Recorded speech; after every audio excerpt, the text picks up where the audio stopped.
शक्तीपीठ महामार्गाला कोल्हापूर जिल्ह्यातून तीव्र विरोध होत असतानाच आता पन्हाळा तालुक्यातील पोहाळीतर्फे अळते परिसरातील शेतकरीही आक्रमक झाले आहेत। अल्पभूधारक शेतकऱ्यांच्या जमिनी या महामार्गामुळे मोठ्या प्रमाणात बाधित होणार असल्याने शेतकऱ्यांनी तीव्र नाराजी व्यक्त केली आहे। या महामार्गाची कोणतीही आवश्यकता नसताना सरकार शेतकऱ्यांच्या जमिनी हिरावून घेत असल्याचा आरोप शेतकऱ्यांनी केला। शेतीवर उदरनिर्वाह करणाऱ्या कुटुंबांचे मोठे नुकसान होणार असून सरकारने हा प्रकल्प तात्काळ रद्द करावा अशी ठाम मागणी यावेळी करण्यात आली। पोहाळीतर्फे अळते येथे झालेल्या संयुक्त पत्रकार परिषदेत शेतकरी व विविध सहकारी संस्थेचे पदाधिकाऱ्यांनी महामार्गाला विरोध दर्शवत प्रकल्प रद्द करण्याची भूमिका मांडली। माझे नाव सुरेश बेनाडे, मी पोहाळे गावातला स्थानिक शेतकरी आणि इथल्या ग्रामपंचायतचा सदस्य आहे। तर नागपूर वरून जो काय आपल्याकडे शक्तीपीठ येतोय तर त्याचं नवीन अलाइनमेंट बदललेलं आहे आणि ते साताऱ्यावरून इकडे कोल्हापूर सांगली मार्गे कोल्हापुरात यायला लागले आणि त्याच्यामध्ये आमच्या पन्हाळा तालुक्यातल्या बहिरेवाडीपासून ते जाकले आणि गिरोली आणि पोहाळे पास करून असा रस्ता पुढे जाणार आहे असं आम्हाला माहिती समजते। वर्तमानपत्रात आम्ही ते वाचलेलं आहे। तर हा जो काय शक्तीपीठ महामार्ग आहे तर तो आमच्या कोल्हापूर जिल्हा जो आहे तो महाराष्ट्रापेक्षा थोडा वेगळा आहे। इथं बहुतांश जमिनी सुपीक आणि पिकाऊ आहे आणि कोल्हापूर जिल्ह्याची लोकसंख्या जास्त आहे, दाट लोकसंख्या इकडे, आणि त्यामुळे जमिनीत तुकडीकरण झालेलं आहे आणि आमच्या गावातले सगळे शेतकरी अल्पभूधारक शेतकरी आहेत, छोटे छोटे शेतकरी आहेत आणि आमच्या लोकांचं बहुतांश जीवनमान शेतीवरती अवलंबून आहे। तर पोहाळे गावामधून हा शक्तीपीठ जो पास होतोय त्याच्यामध्ये साधारण 1.5 किलोमीटरचं अंतर आहे। 75 एकर सुपीक जमीन आमच्या ह्या शक्तीपीठमध्ये बाधित होणार आहे। तर आमच्या शासनाला अशी विनंती आहे की शक्तीपीठ महामार्गाची आम्हाला आवश्यकता नाही, आम्ही अशी कधीही मागणी केली नव्हती। ज्योतिबाला आणि महालक्ष्मीला यायला ऑलरेडीच आपल्याकडे मुंबईवरून एक रस्ता येतोय, नागपूरवरून आता एक नवा हायवे इकडे चाललेला आहे, त्यामुळे आम्ही याची मागणी केली नव्हती। शासनानं ह्याचं गांभीर्याने विचार करण्याची गरज आहे आणि कोल्हापूर जिल्ह्यातल्या बहुतांश लोकांचा म्हणजे 100% लोकांचा शक्तीपीठ महामार्गाला विरोध आहे। तरी पण शासनाचा हट्ट कशासाठी चाललेला आहे हा, तर शासनानं आपली ही भूमिका बदलायला पाहिजे, शक्तीपीठ महामार्ग कोल्हापूर जिल्ह्यात रद्द केला पाहिजे अशी आमची मागणी आहे। दुसरी गोष्ट अशी आहे की शक्तीपीठ महामार्गामुळे जो काय आता बहिरेवाडीवरून जो काय जाकलातनं गिरोली मार्गे पोहाळ्यात यायला लागला आणि पुढे कुशल झाला आहे, तर हे ज्योतिबा जे तीर्थक्षेत्र आहे याच्या भोवतीनं जो काही जंगल आहे मोठ्या प्रमाणामध्ये 2-3 हजार एकरचं जंगल आहे, हा ना इको सेन्सिटिव्ह झोन आहे। हा कोल्हापूर शहराला एक ऑक्सिजन पुरवणारा एक फुफ्फुस म्हणून आम्ही ह्या जंगलाकडे बघतोय आणि हा सगळं जंगल ह्या शक्तीपीठ महामार्गामध्ये नष्ट होणार आहे, उद्ध्वस्त होणार आहे। आता गवे असतील, बिबटे असतील किंवा अनेक शेकडो प्रकारचे प्राणी आमच्या जंगलामध्ये राहतात, हे जंगल तर नष्ट होणारच आहे। त्याबरोबर आमचे स्थानिक शेतकरी आहेत ह्यांचा सुद्धा रोजीरोटीचा जो प्रश्न आहे तो म्हणजे इथली ऊस शेती असेल, दूध उत्पादनावर दूध संस्था इथं पोहाळ्यात 4 आहेत, कुशिऱ्यामध्ये 3 आहेत, तर हे सगळं दूध उत्पादन सगळं कोलॅप्स होणार आहे। तर शासनाने आमच्या भावनाची दखल घ्यावी, नको असलेला शक्तीपीठ रद्द करावा। आता परवाच एक शक्तीपीठ विरोधी कृती समितीचा एक मोठा या ठिकाणी आमच्या इकडे मोठा रॅली झाली इकडे कोल्हापूरला, तिकडे आम्ही सगळे शेतकरी गेलो होतो आणि आम्ही तिकडे त्यांना शक्तीपीठला आम्ही सगळ्यांनी विरोध केलेलाच आहे। तर आज इकडे ही पत्रकार परिषद 9 जूनला या ठिकाणी मोठा महामोर्चा निघणार आहे कोल्हापूरमध्ये। शासनानं आमच्या भावनांचा, मुख्यमंत्र्यांनी लोकभावनेचा आदर करावा, शक्तीपीठ रद्द करावा, नाहीतर ही लढाई तीव्र होत जाणार आहे आणि आम्ही सगळी बायका पोरांना सगळी सहभागी होणार आहे, कारण आमचं गावच उद्ध्वस्त होणार आहे। तर ह्याचं मुख्यमंत्र्यांनी गांभीर्याने विचार करावा अशी आमची विनंती आहे त्यांना आणि शक्तीपीठ रद्द करावा। विलास पाटील, पंचायत समिती सदस्य पन्हाळा। आज आपण इथं पोहाळे गावात जमलेला आहे शेतकऱ्यांच्या प्रश्नासाठी आणि हा जो शक्तीपीठ महामार्ग निघालेला आहे त्या प्रश्नासाठी आपण इथं जमलेला आहे। तर आम्ही पूर्णपणे शेतकऱ्यांच्या पाठीशी आहोत।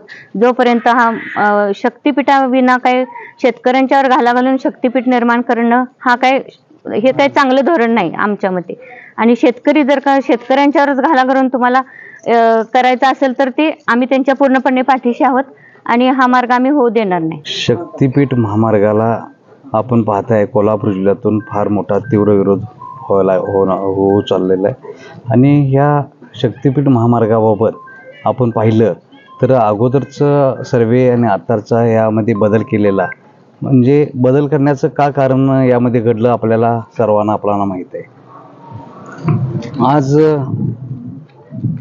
मुंबई, बेळगाव, बेंगलोरला जाणारा रस्ता आपल्या शेजारूनच गेलेला आहे, रत्नागिरीहून गेलेला नागपूरला रस्ता आपल्या ज्योतिबाच्या पायथ्याशीच आपण गेलेला आपण पाहिलं। आणि आपल्या ह्या विभागामध्ये एक छोटे सगळे शेतकरी आहेत जे 5 गुंठ, 10 गुंठ, 15 गुंठ, 20 गुंठ, 1 एकराच्या वरती फार कोणाची शेती नाही आहे आणि प्रत्येक शेतकऱ्याचं मत आहे की एवढे मोठे रस्त्यांचं जाळं झालेलं असताना परत आणि आमच्या ह्या शेती कशासाठी हिरावून घेण्याचा हा घाट घातलेला आहे गव्हर्नमेंटनं।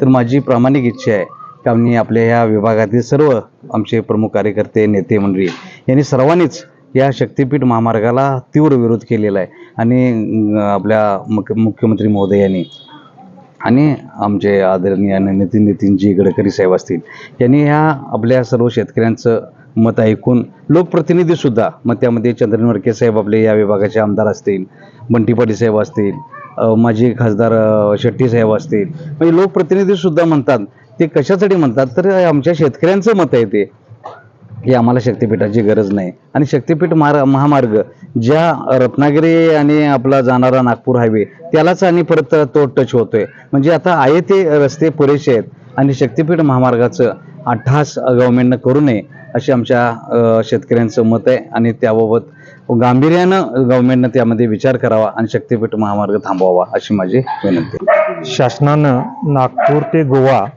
शक्तिपीठ महामार्ग जो जनतेवर लादलेला आहे त्याची आवश्यकता नाही असं आमच्या ग्रामस्थांना, कोल्हापूर जिल्ह्यातील लोकांना, नागरिकांना वाटते. त्याचं कारण असं आहे की जो रस्ता आमच्या गिरोलीतून पोहाळ्यात जातोय आणि पोहाळ्यातून केरळीला निघतोय ह्या मार्गामध्ये बऱ्याच शेतकऱ्यांच्या जमिनी जातात.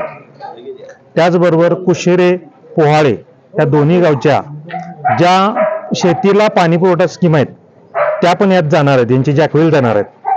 त्याचबरोबर ह्या गावांना ज्योतिबाच्या कुशीत एक वसलेलं गाव आहे. ह्या गावाला पर्यावरणाचा ऱ्हास होऊन पर्यावरणपूरक गाव आहे. ह्या गावाला झाडी वगैरे भरपूर आहे, ती सुद्धा रस्त्याच्या माध्यमातून तुटली जाणार आहे. त्याचबरोबर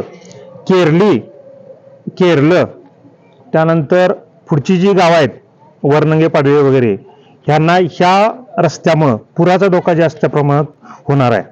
त्याचबरोबर आमच्या गावामध्ये ज्या ज्या ठिकाणी जमिनी जातात त्या ठिकाणी जमिनीच्या दोन्ही बाजूला नवीन पाणंद रस्ते करणं गरजेचं होणार आहे. कारण हा रस्ता साधारणतः काय ठिकाणी 20-30 फूट, सरासरी 10 ते 15 फूट एवढ्या उंचीवरनं जाणार आहे. त्यामुळं ज्या जुन्या पाणंद रस्ते आहेत ते क्रॉस रस्ता गेल्यामुळे बंद होणार आहे. आणि नवीन रस्ता करायचं म्हटलं तर प्रत्येक शेतकऱ्याच्या परत पाणंद रस्त्यासाठी आणि परत जमिनी जाणार आहेत. त्याचबरोबर परत पाईपलाईनचं जे अंतर्गत पाईपलाईन आहेत किंवा बऱ्याच जमिनीला पाटानं पाणी जाते स्कीमचं, ते सुद्धा बंद होणार आहे आणि त्याला अडथळा निर्माण होणार आहे. तर अशा अनेक गोष्टीसाठी हा रस्ता आपल्याला नको आहे.